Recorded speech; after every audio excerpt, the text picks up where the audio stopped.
রেমিটেন্সের ওপর ভর করে দেশে রিজার্ভের অবস্থান সুসংহত হয়েছে দীর্ঘদিন পরে। এর মধ্যে রিজার্ভের প্রতি ফের নজর পড়েছে ব্যবসায়ীদের। রিজার্ভের অবস্থা সমৃদ্ধ হওয়ায় $5 বিলিয়ন ঋণের ফান্ড বাড়ানোর আবদার করেছেন দেশের শীর্ষ ব্যবসায়ীরা। এছাড়া রেমিটেন্স বেড়ে যাওয়ায় বৈদেশিক মুদ্রা পর্যাপ্ত থাকার কথা জানিয়ে বিনিময় হার নতুন করে না বাড়ানোর অনুরোধ করেছে ব্যবসায়ীদের শীর্ষ সংগঠন FBCCI। সোমবার বাংলাদেশ ব্যাংকের গভর্নর মুস্তাকুর রহমানের সঙ্গে বৈঠকে সংগঠনটির প্রশাসক আব্দুর রহিম খানের নেতৃত্বে 12 দফার লিখিত প্রস্তাব দেয় FBCCI এর নেতাদের প্রতিনিধি দল। RICL TMX, যুগের পর যুগ স্থাপনা থাকে মজবুত। রপ্তানিকারকদের স্বল্পমেয়াদী ঋণের সুবিধা প্রদান করতে বৈদেশিক মুদ্রা রিজার্ভ দিয়ে 1989 সালে গঠন করা হয় EDF, যা থেকে কাঁচামাল আমদানির জন্য উদ্যোক্তাদের ডলারে ঋণ দেওয়া হয়। তবে বিগত আওয়ামী শাসনামলের লম্বা সময়ে এই EDF থেকে প্রাপ্ত ঋণ পরে 9/6-এর কবলে। অধিকাংশ রপ্তানিকারক ঋণ নিয়ে তা অপরিশোধ রাখার প্রবণতা বাড়ে, যার বড় রকমের প্রভাব ফেলে দেশের অর্থনীতিতে। সরকার এর লাগাম না টেনে বরং এর পরিধি বাড়াতে থাকে। 2020 সালের এপ্রিল পর্যন্ত যে EDF এর আকার ছিল $3.5 বিলিয়ন, করোনা মহামারীর পর পর্যায়ক্রমে তা বাড়িয়ে উন্নীত করা হয় $7 বিলিয়ন। এরপর IMF এর থেকে ঋণ চুক্তির বাধ্যবাধকতায় কমানো হয় EDF এর পরিমাণ। গেল বছর অন্তর্বর্তী সরকারের সময় IMF এর $4.7 বিলিয়ন ঋণ চুক্তির আওতায় 2026 সালের ডিসেম্বর পর্যন্ত EDF এর আকার সর্বোচ্চ $2 বিলিয়ন রাখার সিদ্ধান্ত নেওয়া হয়।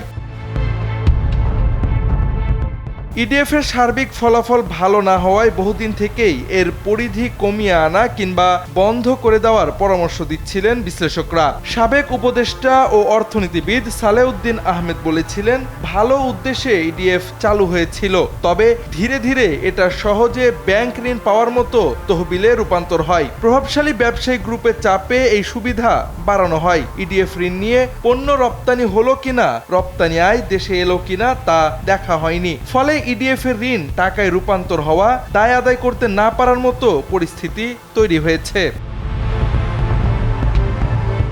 বর্তমানে যখন দেশের রিজার্ভ ফিরছে স্বস্তির মুখে, তখন ফের রিজার্ভ থেকে EDF বাড়ানোর আবদার করল ব্যবসায়ীরা। সোমবার গভর্নরের সঙ্গে বৈঠক শেষে FBCCI এর মহাসচিব আলমগীর হোসেন বলেছেন, ডলারের অভাব না থাকায় বিনিময় হার না বাড়ানোর জন্য বলেছি। টাকার মান যেন আর না কমানো হয় সেই আহ্বানও জানানো হয়েছে। কেন্দ্রীয় ব্যাংকের তথ্য অনুযায়ী বর্তমানে EDF এর আকার $2.3 বিলিয়ন। এ তহবিলের আকার বাড়িয়ে $5 বিলিয়ন উন্নীত করার দাবি তুলেছে FBCCI, যার মাধ্যমে রপ্তানিকারকরা আরও বেশি পরিমাণে স্বল্পমেয়াদী ঋণের সুবিধা পাবে।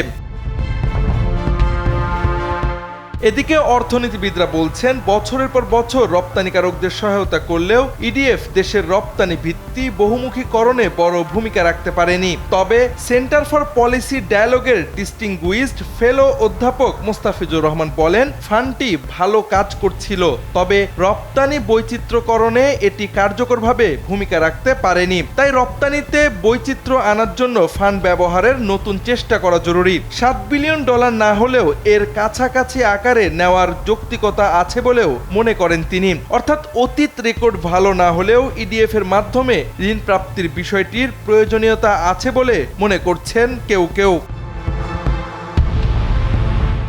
Javad Ahmed, NPB।